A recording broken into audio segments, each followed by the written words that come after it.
الحمد لله رب العالمين والصلاة والسلام على أشرف الأنبياء والمرسلين أما بعد فأعوذ بالله من الشيطان الرجيم من همزه ونفخه ونفثه بسم الله الرحمن الرحيم رب اشرح لي صدري ويسر لي أمري واحلل عقدة من لساني يفقه قولي اللهم انفعنا بما علمتنا وعلمنا ما ينفعنا وزدنا علما فبشر عبادي الذين يستمعون القول فيتبعون أحسنه أولئك الذين هداهم الله وأولئك هم أولو الألباب أعوذ بالله من الشيطان الرجيم إن الذين فرقوا دينهم وكانوا شيعا لست منهم في شيء إن الذين فرقوا دينهم بشک وہ لوگ جنہوں نے تفرقے میں ڈال دیا اپنے دین کو وَكَانُوا شِيَعًا اور وہ گروہوں میں بٹ گئے لَسْتَ مِنْهُمْ فِي شَيْءٍ نہیں ہے آپ اے اللہ کے رسول صلی اللہ علیہ وسلم منہم ان سے فی شیء کسی شے میں جن لوگوں نے اپنے دین کو تفرقے کا شکار کر دیا اپنے دین میں اختلاف میں پڑ گئے جماعت پر قائم نہ رہے اتحاد پر قائم نہ رہے اور اپنے دین کو اختلافات کا اور تفرقے کا شکار کر دیا وَكَانُوا شِيَعًا اور وہ گروہوں میں بٹ گئے احزاب میں بٹ گئے مختلف گروہوں میں مختلف جماعتوں میں بٹ گئے لَسْتَ مِنْهُمْ فِي شَيْءٍ اے نبی صلی اللہ علیہ وسلم ایسے لوگوں سے آپ کا کوئی تعلق نہیں ہے آپ ایسے لوگوں سے بری ہیں یہ لوگ جتنا مرضی اپنے آپ کو نبی کریم صلی اللہ علیہ وسلم کی طرف منسوب کریں جتنا مرضی نبی صلی اللہ علیہ وسلم کی محبت کے دعوے کریں جو دین میں تفرقہ ڈالتا ہے جو گروہ بندی کا شکار ہو جاتا ہے تو اے نبی صلی اللہ علیہ وسلم اس کا عمل یہ بتا رہا ہے کہ اس کا آپ سے کوئی تعلق نہیں ہے اصل میں ایک ہوتا ہے دعویٰ میں منہ سے دعویٰ کرتا ہوں کہ میں اللہ رسول پر ایمان لاتا ہوں میں اللہ کے رسول سے محبت کرتا ہوں اور میں سب سے زیادہ اللہ اور اللہ کے رسول سے محبت کرتا ہوں میں اللہ اور اللہ کے رسول کے احکامات پر عمل کرتا ہوں اور میں اللہ اور اللہ کے رسول کے احکامات کے مد مقابل کسی کی بات بھی آ جائے میں اسے پس پش ڈال دیتا ہوں ایک ہے میرا دعویٰ اور ایک ہے میرا عمل میرا دعویٰ اگر اللہ اور اللہ کے رسول پر ایمان لانے کا ہے اللہ اور اللہ کے رسول کے کلمہ پڑھنے کا ہے اللہ اور اللہ کے رسول کی اتباع کا ہے اللہ اور اللہ کے رسول کی محبت کا ہے لیکن میرا عمل اگر وہ اس کی تصدیق نہیں کر رہا تو یہ تو ایمان نہیں ہے یہ تو منافقت ہے سیدھی سیدھی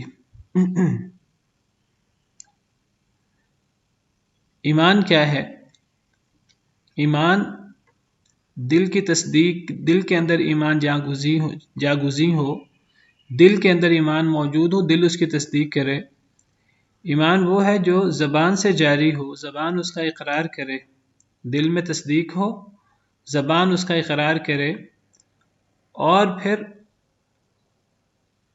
اعضاء انسان کے وہ اس کو ثابت کریں اپنے عمل سے تو ایمان دل کی تصدیق زبان کے اقرار زبان کے قول اور اعضاء جن کو ہم جوارح کہتے ہیں تو اعضاء کے عمل کا نام ہے تو ایمان یہ قول اور عمل دونوں کا نام ہے ایمان صرف قول نہیں ہوتا کہ انسان منہ سے دعویٰ کر دے بس سمجھے کہ بس اب میں جنتی ہو گیا بس میں نے دعویٰ کر دیا ہے یہ دعویٰ کرنا کافی نہیں ہے یہ دعویٰ تو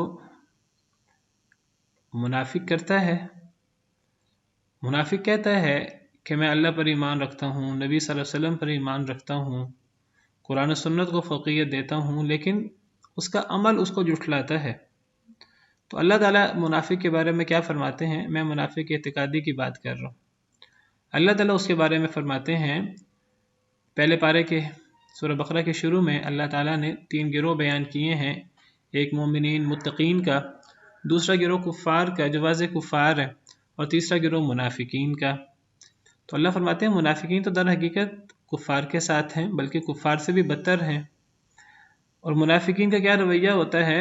اللہ فرماتے ہیں وَمِنَ النَّاسِ مَن يَقُولُ آمَنَّا بِاللَّهِ وَبِالْيَوْمِ الْآخِرِ وَمَا هُمْ بِمُؤْمِنِينَ، کچھ لوگ ایسے ہیں جو منہ سے کہتے ہیں کہ ہم اللہ پر ایمان لائے اور آخرت پر ایمان لائے۔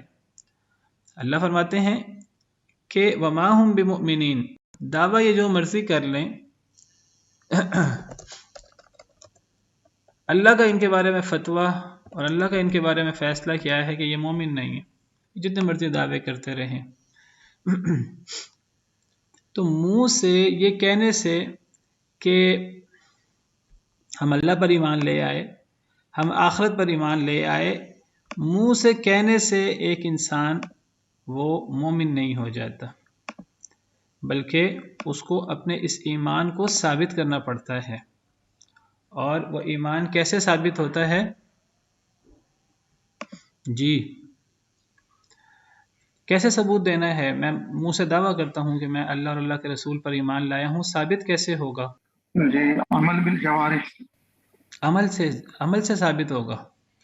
اسی لیے عمل ایمان کے حصہ ہیں، عمل کے بغیر ایمان نہیں ہے۔ قرآن کریم پڑھیں، قرآن کریم میں آپ کو جہاں بھی آمنو ملے گا ساتھ عملو صالحات ملے گا، تاکہ پتہ لگے کہ یہ زبان سے کہہ دینا کافی نہیں ہے۔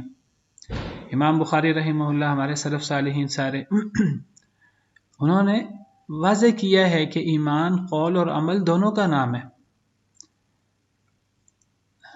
قول، عمل اور تصدیق، دل کی تصدیق، دل کی تصدیق وہ بھی اصل میں عمل ہے، وہ دل کا عمل ہے۔ تو گویا کہ ایمان اصل میں قول عمل دونوں کا نام ہے، ایک ہے زبان کا قول اور ایک ہے عمل، وہ دل کا عمل ہو جس کو تصدیق کہیں، یا وہ اعضاء کا عمل ہو جس کو ہم اعمال کہتے ہیں۔ امام بخاری رحمہ اللہ صحیح بخاری کے شروع میں وہ لکھتے ہیں، وہ ترجمۃ الباب میں جب کتاب الایمان قائم کرتے ہیں تو فرماتے ہیں کہ ایمان جو ہے یہ قول اور عمل دونوں کا نام ہے، اور یہ ایمان کم بھی ہوتا ہے اور زیادہ بھی ہوتا ہے۔ اگر ایمان میں قول عمل دونوں شامل ہیں تو پھر ایمان اعمال میں کمی بیشی ہوتی رہتی ہے، تو پھر ایمان میں بھی کمی بیشی ہوتی ہے۔ انسان نیک اعمال کرے زیادہ سے زیادہ تو انسان کا ایمان بڑھ جاتا ہے، نیک اعمال کم کرے تو اللہ سے دور ہو جائے تو اس کا ایمان کم ہو جاتا ہے۔ اور اللہ نے قرآن کریم میں جگہ جگہ ذکر کیا ہے کہ نیک اعمال سے ایمان میں اضافہ ہوتا ہے۔ انما المؤمنون الذين اذا ذكر الله وجلت قلوبهم واذا تليت عليهم آياته زادتهم ایمانا، مومنوں کے سامنے جب اللہ کی آیتیں تلاوت کی جائیں، اللہ کا ذکر ہو، ان کے دل ڈر جاتے ہیں۔ جب اللہ کی آیتیں تلاوت کی جائیں تو ان کا ایمان بڑھ جاتا ہے۔ تو نیک عمل سے ایمان بڑھتا ہے اور اللہ کے نافرمانی سے ایمان کم ہوتا ہے۔ تو ایمان یہ صرف اقرار نہیں ہے، اس کی عمل سے تصدیق کرنی ہوتی ہے۔ اسی لیے اللہ تعالیٰ نے قرآن کریم میں نماز کو بھی ایمان قرار دیا ہے، کیونکہ نماز یہ بھی عمل ہے۔ نماز اصل میں یہ فرق ہے کفر اور ایمان کے درمیان۔ ایک بندہ منہ سے کہتا رہے میں اللہ اور اللہ کے رسول پر ایمان رکھتا ہوں، نماز نہ پڑھے تو اس کے ایمان کا کیا فائدہ؟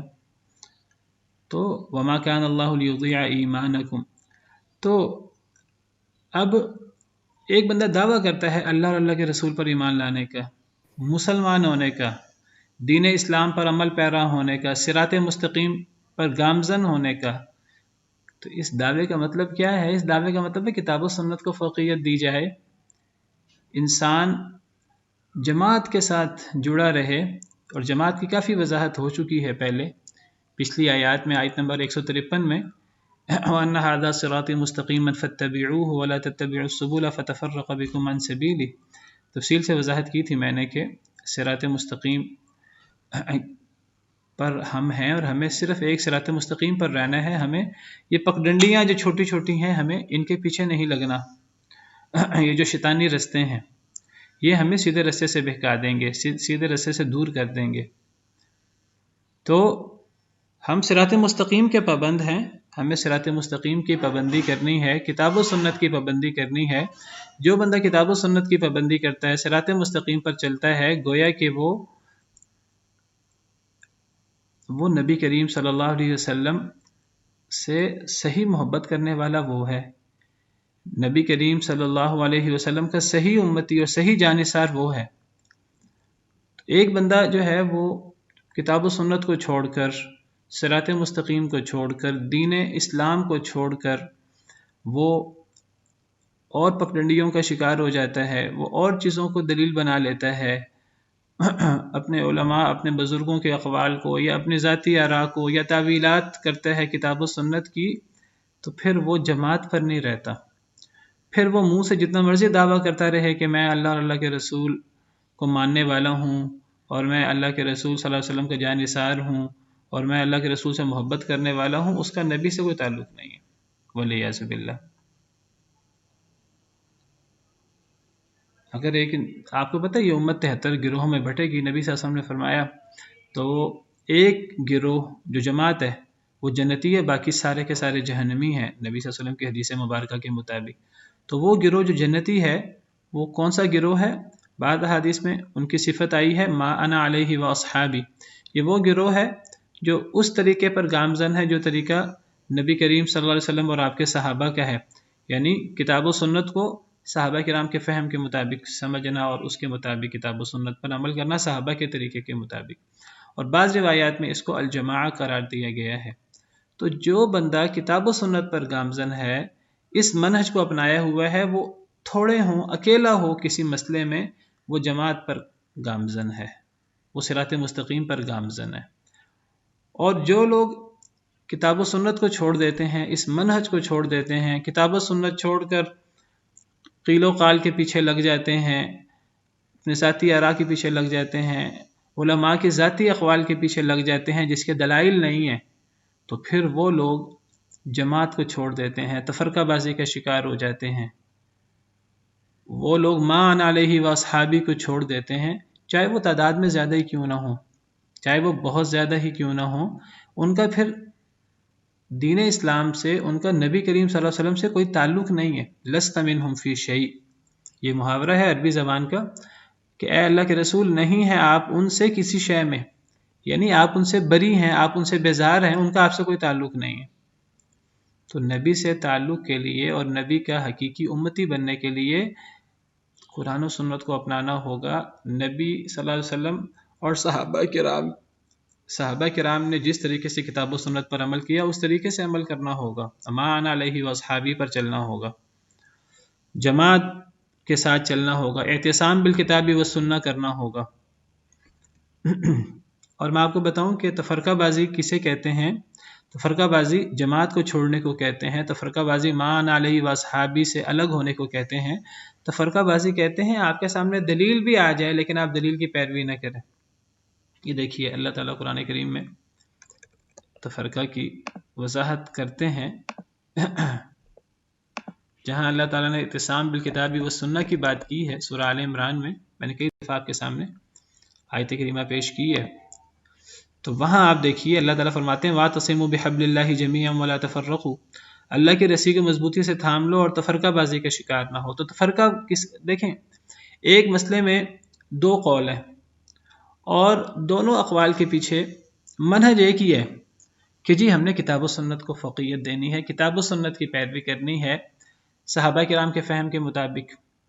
اب صحابہ کرام کا فہم ہی مختلف ہو گیا. اب نیت اخلاص تو یہ ہے کہ کتاب و سنت کی پیروی کرنی ہے، کتاب و سنت کے فہم میں اختلاف ہو گیا، صحابہ کرام میں اختلاف ہو گیا. اب آپ دلیل کے ساتھ آپ جس قول پر بھی ہیں، چاہے آپ پہلے قول پر ہیں چاہے آپ دوسرے قول پر ہیں، اگر آپ کا منہج ٹھیک ہے تو آپ اعتصام بحبل اللہ، آپ کتاب و سنت پر چل رہے ہیں، آپ جماعت کے ساتھ. یہ تفرقہ بازی نہیں ہے. صحابہ کرام میں اختلاف تھا، یہ بات یاد رکھیے. صحابہ کرام کا اختلاف تفرقہ نہیں تھا. صحابہ کرام میں اختلاف ہوا، نبی کریم صلی اللہ علیہ وسلم کے دور میں بھی اختلاف ہوا، نبی کریم صلی اللہ علیہ وسلم کے بعد بھی اختلاف ہوا. نبی صلی اللہ علیہ وسلم نے حکم دیا صحابہ کرام کو کہ صحابہ کرام جو ہیں وہ بنو قریظہ پہنچ کر عصر کی نماز ادا کریں گے.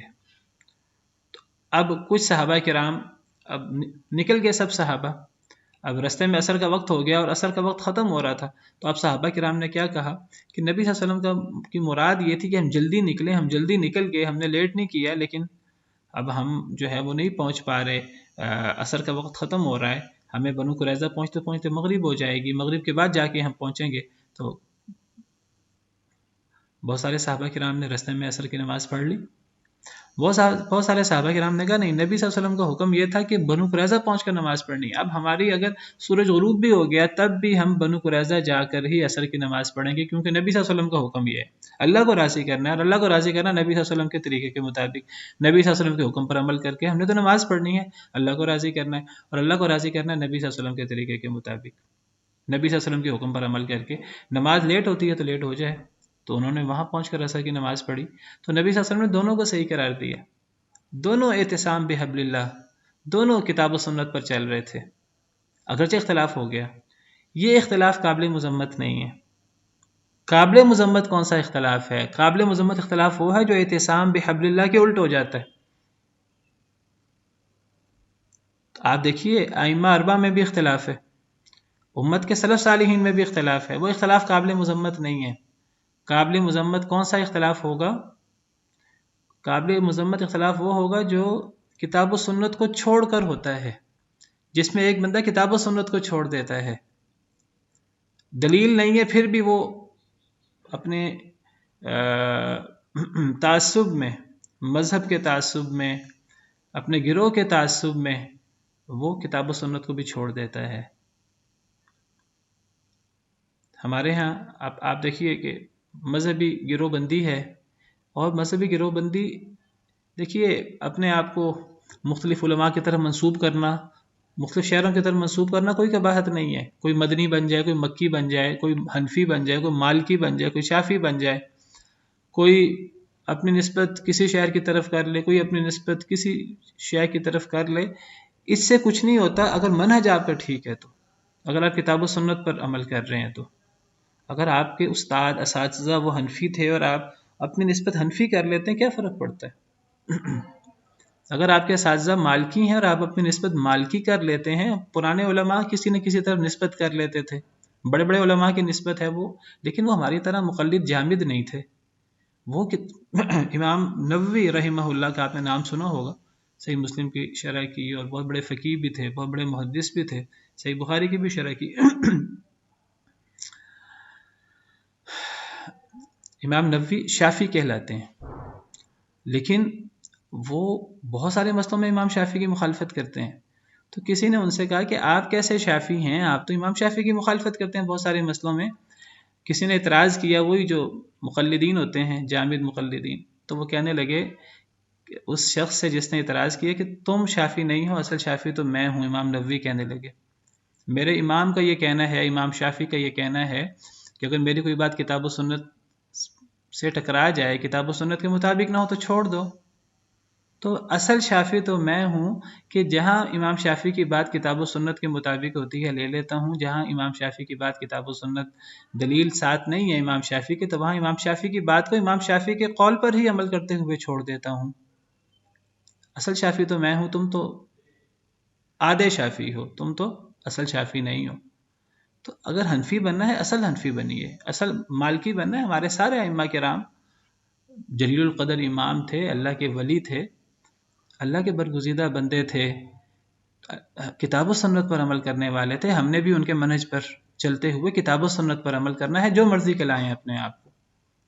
لیکن میں آپ کو بتاؤں، اگر آپ اپنے آپ کو محمدی کہلواتے رہیں، اپنے آپ کو مسلم کہلاتے رہیں، لیکن کتاب و سنت پر عمل نہیں کر رہے، تو یہ تفرقہ بازی ہے.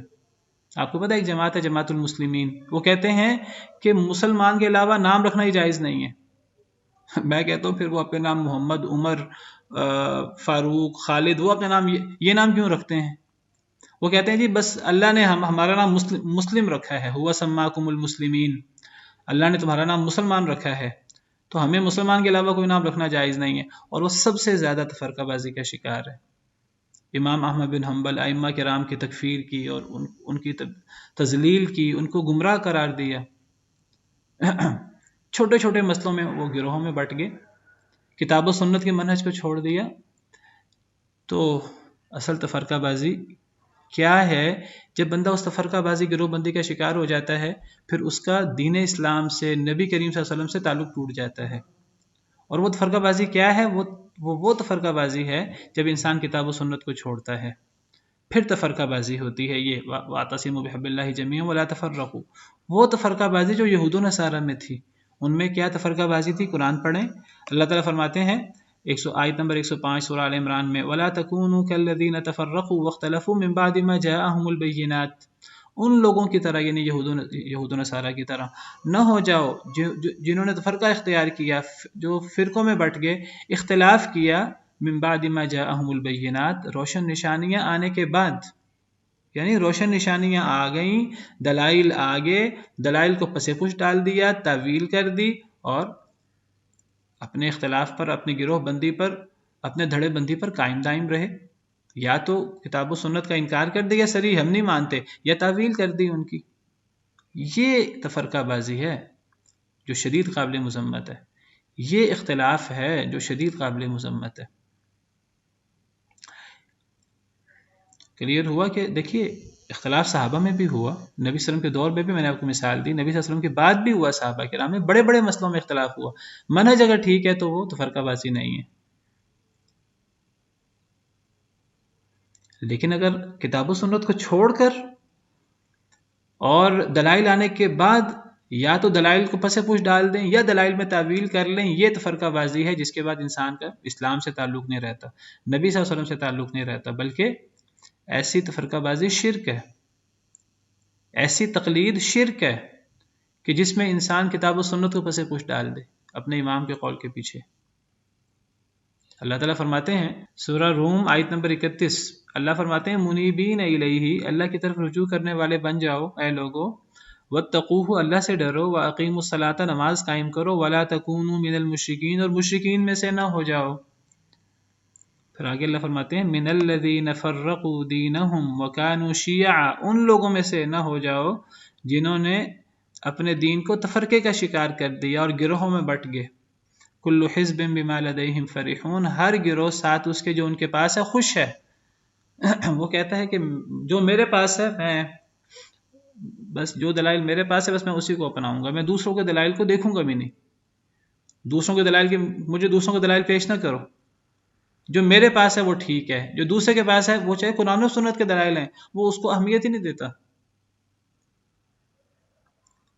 تو فرمایا کہ مشرکین میں سے نہ ہو جاؤ، ان لوگوں میں سے نہ ہو جاؤ جنہوں نے اپنے دین کو تفرقہ بازی کا شکار کر دیا، گروہوں میں بٹ گئے.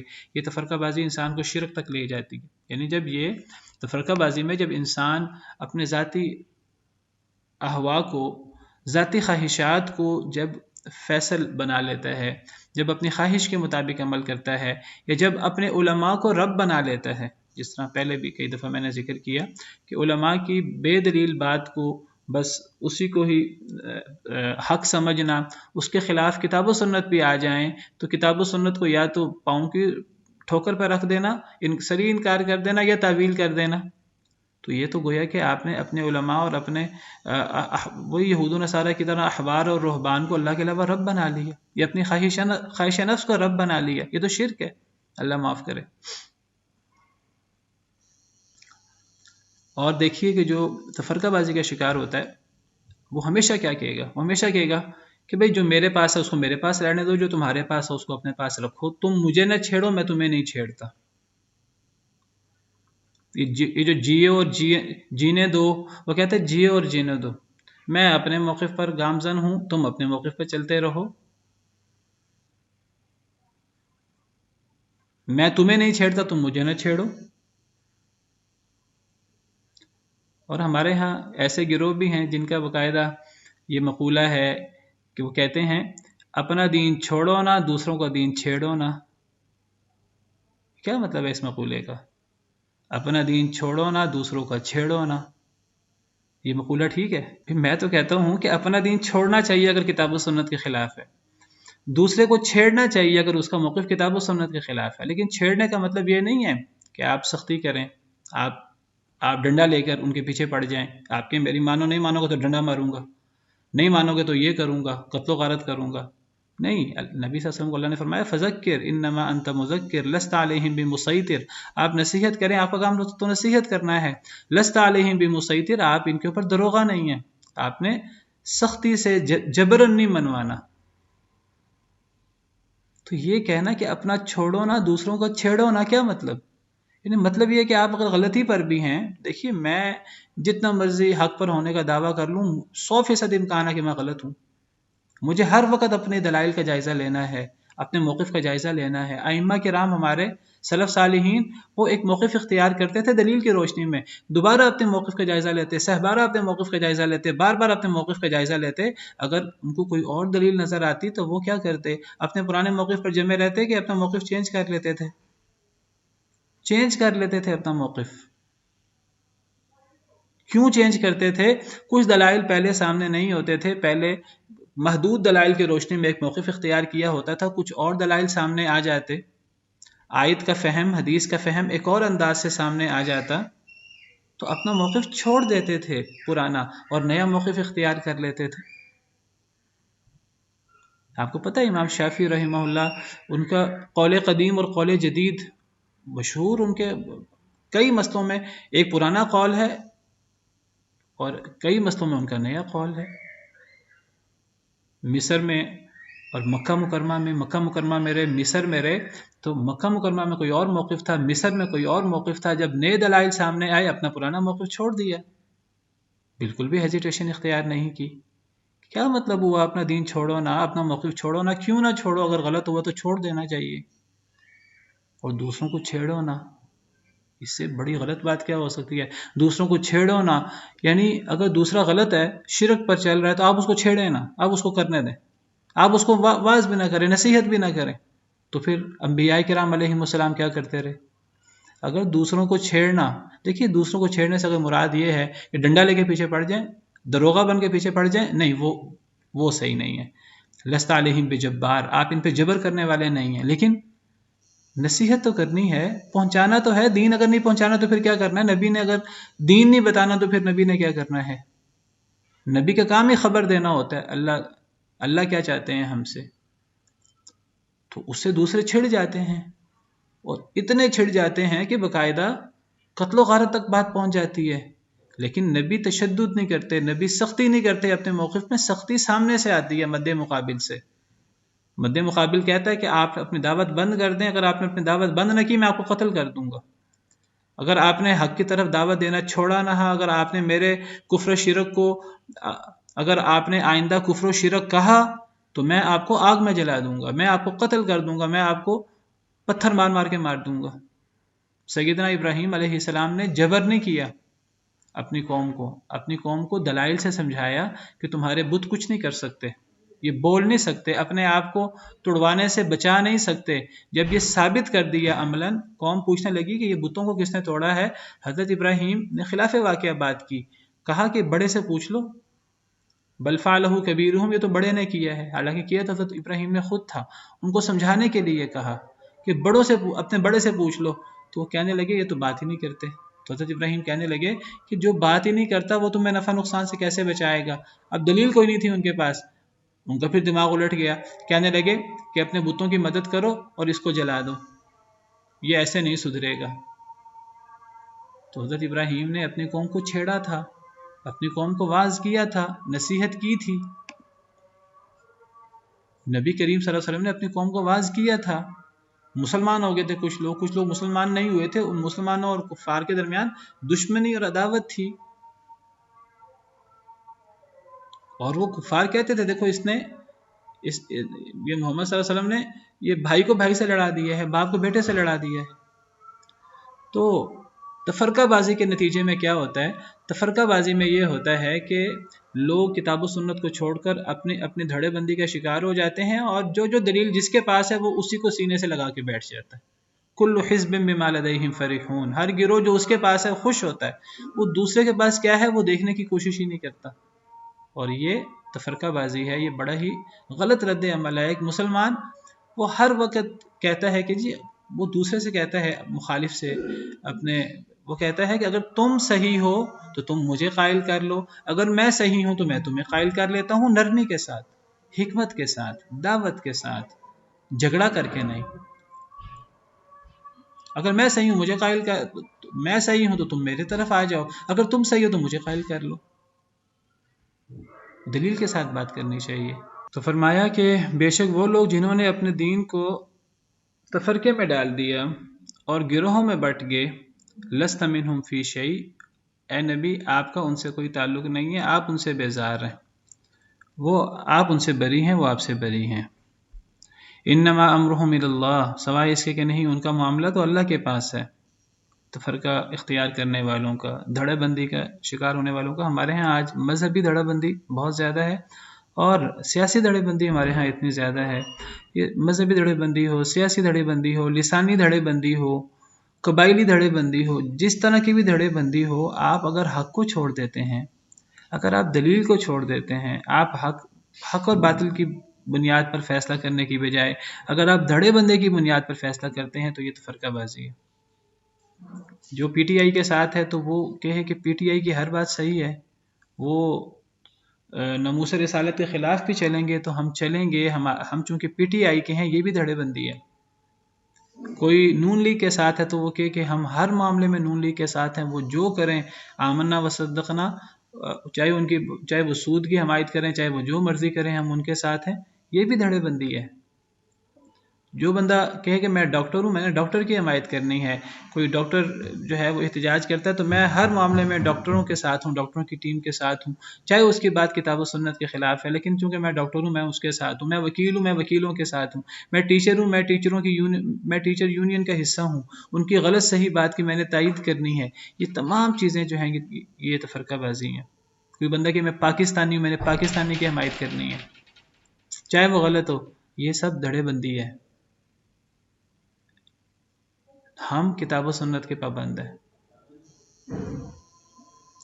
جو دھڑے بندی کے شکار ہوتا ہے انما امرہ الی اللہ، اللہ فرماتے ہیں سوائے اسے کہ نہیں ان کا معاملہ اللہ کی طرف ہے۔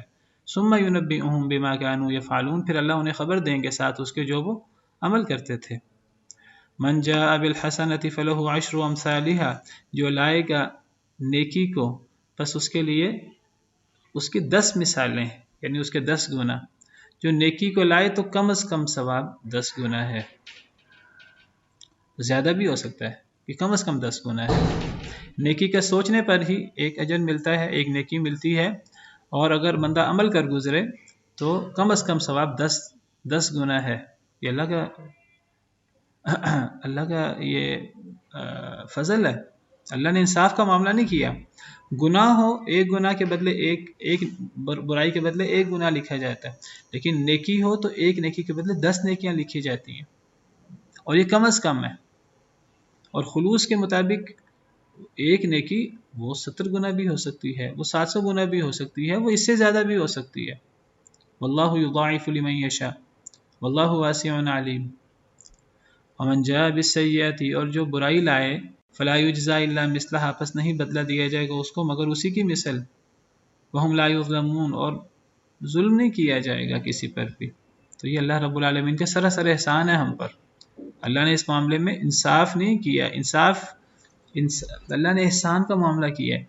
برائی ہو گناہ ہو تو ایک برائی، اور برائی ہو تو ایک گناہ، نیکی ہو تو 10 گناہ۔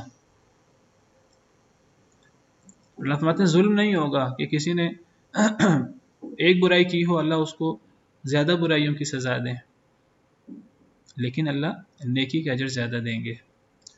قل اننی ہدانی ربی الی صراط مستقیم، کہہ دیجئے بے شک میں ہدایت دی مجھے میرے رب نے الی صراط مستقیم، صراط مستقیم کی طرف۔ صراط مستقیم، یہ بار بار صراط مستقیم آ رہا ہے۔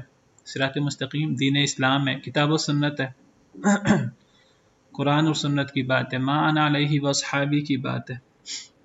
تو اللہ نے مجھے صراط مستقیم کی طرف رہنمائی کی ہے۔ وہ صراط مستقیم کیا ہے؟ اس کا صراط مستقیم کی نمایاں ترین چیز کیا ہے؟ دیناً قیما ملت ابراہیم حنیفہ، مضبوط دین، دین قیما مضبوط، ملت ابراہیم، جس کا نام ملت ابراہیمی بھی ہے، حنیفہ جو یک طرفہ تھے، مضبوط دین یہ صراط مستقیم ہے، اور یہ ملت ابراہیمی بھی ہے جو یک طرفہ تھے۔ وما کان من المشرکین، جو مشرک نہیں تھے۔ دین ابراہیمی، ملت ابراہیمی کی جو یعنی سب سے نمایاں چیز ہے وہ دیگر اللہ تعالیٰ کے احکامات کے سامنے سر جھکانے کے ساتھ کسی آزمائش کو نہیں دیکھا، کسی اور چیز کو نہیں دیکھا، بس اللہ کے سامنے جھک کے شرک نہیں کیا، تو توحید اور شرک کا رد یہ ملت ابراہیمی کی نمایاں ترین چیز ہے، اور یہ دین اسلام کی بھی نمایاں ترین چیز ہے۔ تو مجھے اللہ نے اس دین اسلام کی، اس صراط مستقیم کی رہنمائی کی ہے، اور اس دین اسلام کا آپ سمجھے شعار یا اس کی سب سے نمایاں چیز توحید ہے، جو مضبوط ترین دین ہے، اسی کا نام ملت ابراہیمی ہے، جو یک طرفہ تھے، وما کان من المشرکین، اور مشرک نہیں تھے۔ کیا ہے صراط مستقیم؟ کیا ہے دین قیم؟ کیا ہے ملت ابراہیمی؟ توحید، اللہ کے سامنے سر جھکانا۔ یہ کیا ہے؟ قل ان صلاتی و نسکی و محیای و مماتی للہ رب العالمین، کہہ دیجئے بے شک میری نماز و نسکی و میری قربانی و محیای اور میری زندگی و مماتی اور میری موت للہ رب العالمین، اللہ کے لیے ہے جو تمام جہانوں کا رب ہے۔ یہ ہے دین اسلام، یہ ہے صراط مستقیم، یہ ہے اسلام، اللہ کے سامنے سر جھکانا، یہ ہے ملت ابراہیمی، سیدنا ابراہیم علیہ السلام کا عملی نمونہ جو انہوں نے پیش کیا۔ عبادت اللہ کے لیے، عبادت غیر اللہ کے لیے نہیں ہوتی۔ عبادت کی ہر صورت، وہ دعا ہو، وہ نظر و نیاز ہو، وہ توکل ہو، وہ ڈرنا ہو، وہ انابت ہو، وہ جو بھی چیز ہو، وہ پناہ مانگنی ہو، وہ صرف اللہ۔ اللہ، میری نماز، میری عبادت اللہ کے لیے، میری قربانی اللہ کے لیے ہوتی ہے، قربانی بھی عبادت ہے۔ جو قربانی کو غیر اللہ کے لیے کرتا ہے وہ بھی شرک کرتا ہے، من ذبح لغیر اللہ فقد اشرک۔ میری قربانی بھی اللہ کے لیے ہے، میں کسی جانور کو قربان کرتا ہوں اللہ کے لیے، اپنی جان کی قربانی دیتا ہوں، اپنے مال کی قربانی دیتا ہوں اللہ کے لیے، ہر چیز کی قربانی اللہ کے لیے۔ وَمَحْيَايَ وَمَمَاتِي، میری زندگی کا ہر عمل، ایک ایک لمحہ اللہ کے لیے۔ وَمَمَاتِي، میری موت بھی اللہ کے لیے ہوتی ہے، میں زندہ رہتا ہوں تو اللہ کے نام پر، مرتا ہوں تو اللہ کے نام پر۔ زندگی کا اعمال بھی کتاب و سنت کے مطابق، موت بھی کتاب و سنت کے مطابق، موت کے بعد رشتہ داروں کی وفات پر ہمارا طرز عمل کتاب و سنت کے مطابق، ہر چیز اللہ کے لیے۔ وہ اللہ جو تمام جہانوں کا رب ہے، لا شریک اللہ، جس کا کوئی شریک نہیں ہے۔ وَبِذَلِكَ أُمِرْتُ، اسی کا مجھے حکم دیا گیا ہے، مجھے محمد صلی اللہ علیہ وسلم کو اسی کا حکم دیا گیا ہے۔ جب نبی صلی اللہ علیہ وسلم کو یہ حکم دیا گیا ہے تو گویا کہ آپ کے واسطے سے پوری امت کو یہ حکم دیا گیا ہے، پوری امت کا یہ طرز عمل ہونا چاہیے، یہی دین اسلام ہے، یہی صراط مستقیم ہے، یہی دین قیم ہے، یہی ملت ابراہیمی ہے، اور یہ اللہ کا ہم سے تقاضا ہے۔ ہم سوئیں تو نبی صلی اللہ علیہ وسلم کی سنت کے مطابق، اللہ کے بتائے ہوئے طریقے کے مطابق، جاگیں تو اللہ رسول کے بتائے ہوئے طریقے کے مطابق، کھائیں تو اللہ رسول کے بتائے ہوئے طریقے کے مطابق، کاروبار کریں تو اللہ رسول کے بتائے ہوئے طریقے کے مطابق، تفریح کریں تو اللہ رسول کے بتائے ہوئے طریقے کے مطابق، غرض کہ ہماری ہر چیز اللہ اور اللہ کے رسول کے بتائے ہوئے طریقے کے مطابق ہونی چاہیے۔ وَأَنَا أَوَّلُ الْمُسْلِمِينَ، اور میں سب سے پہلا مسلمان ہوں۔ مسلمان، نبی صلی اللہ علیہ وسلم کا دین اسلام ہے، اور حضرت آدم کا دین اسلام ہے، حضرت آدم سے لے کر نبی صلی اللہ علیہ وسلم تک، قیامت تک جو دین اللہ کو پسند ہے وہ دین اسلام ہے، اور اللہ نے اسی دین کو ہمارے لیے پسند کیا ہے۔ وَرَضِيتُ لَكُمُ الْإِسْلَامَ دِينًا، إِنَّ الدِّينَ عِنْدَ اللَّهِ الْإِسْلَامُ، میرے نزدیک دین اسلام ہے، جو دین اسلام کے علاوہ کوئی اور دین چاہے وہ اللہ کو قابل قبول نہیں ہے، چاہے وہ یہودیت ہو، چاہے وہ عیسائیت ہو، چاہے وہ نسبت اپنے حضرت موسیٰ کی طرف کریں، حضرت عیسیٰ کی طرف کریں، غلط نسبت کرتے ہیں۔ تمام نبیوں کا دین دین اسلام تھا، اور پہلے مسلمان نبی صلی اللہ علیہ وسلم، ہر نبی پہلا مسلمان ہوتا ہے۔ وَأَنَا أَوَّلُ الْمُسْلِمِينَ، میں پہلا مسلمان ہوں۔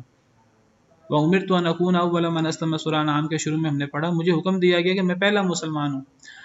تو اسلام کا مطلب ہے سر جھکا دینا۔ سب سے زیادہ اللہ کے نبی اللہ کے فرما بردار ہوتے ہیں، سب سے پہلے مسلمان ہوتے ہیں، سر جھکاتے ہیں اللہ کی ہر بات پر، ہر مسئلے میں۔ نمبر 2 کہ نیکی کرنے میں جلدی کرتے ہیں۔ وَأَنَا أَوَّلُ الْمُسْلِمِينَ، میں پہلا مسلمان ہوں، اس کا مطلب یہ ہے کہ سب سے پہلے تو میں نے اللہ کے سامنے سر جھکایا، سب سے پہلے تو میں مسلمان ہوا۔ یعنی نبی صلی اللہ علیہ وسلم کا کام یہ نہیں تھا کہ آپ لوگوں کو دین کی بات بتائیں اور لوگ عمل کریں، سب سے پہلے آپ اسلام اللہ نے آپ پر اتارنا شروع کیا، کتاب و سنت، تو سب سے پہلے آپ کتاب و سنت کو آپ نے مانا، اللہ نے آپ کو نبی بنایا، سب سے پہلے اس کی تصدیق نبی صلی اللہ علیہ وسلم نے خود کی، اللہ کی، جبریل کی، اور اپنی، کہ میں اللہ کا نبی ہوں۔ اللہ جو جو حکم اتارتے کہ سب سے پہلے نبی صلی اللہ علیہ وسلم اس حکم پر عمل کرتے گئے، پھر آپ نے صحابہ کرام کو حکم دیا. آپ ہر چیز پر سب سے پہلے خود عمل کرتے تھے. نیکی والے معاملے میں بڑھ چڑھ کر حصہ لینا چاہیے، یہ بہت بڑی نیکی ہے. اور گناہ اور کفر کے رستے سے میں جلدی نہیں کرنی چاہیے. نیکی اور اسلام کے مسئلے میں جلدی کرنی چاہیے. حضرت موسیٰ نے فرمایا تھا وَعَجِلْتُ إِلَيْكَ رَبِّ لِتَرْضَىٰ، اے اللہ میں نے اس لیے جلدی کی تاکہ آپ راضی ہو جائیں. حضرت موسیٰ اپنی قوم کے ساتھ جا رہے تھے جبل طور کی طرف، تو حضرت موسیٰ پہلے پہنچ گئے. اللہ نے پوچھا اے موسیٰ پہلے کیوں آئے ہیں، آپ کے ساتھ تو 70 لوگ بھی ہیں. حضرت موسیٰ نے فرمایا اے اللہ میں نے اس لیے جلدی کی تاکہ آپ راضی ہو جائیں. نیک کام میں جلدی کرنی چاہیے. اسلام لانے میں، اللہ کے سامنے سر جھکانے میں، نیکی کا کام کرنے میں جو ہے جلدی کرنی چاہیے. چلیں آج کے لیے اتنا ہی کافی ہے. سبحان ربک رب العزت عما یصفون وسلام علی المرسلین والحمد للہ رب العالمین.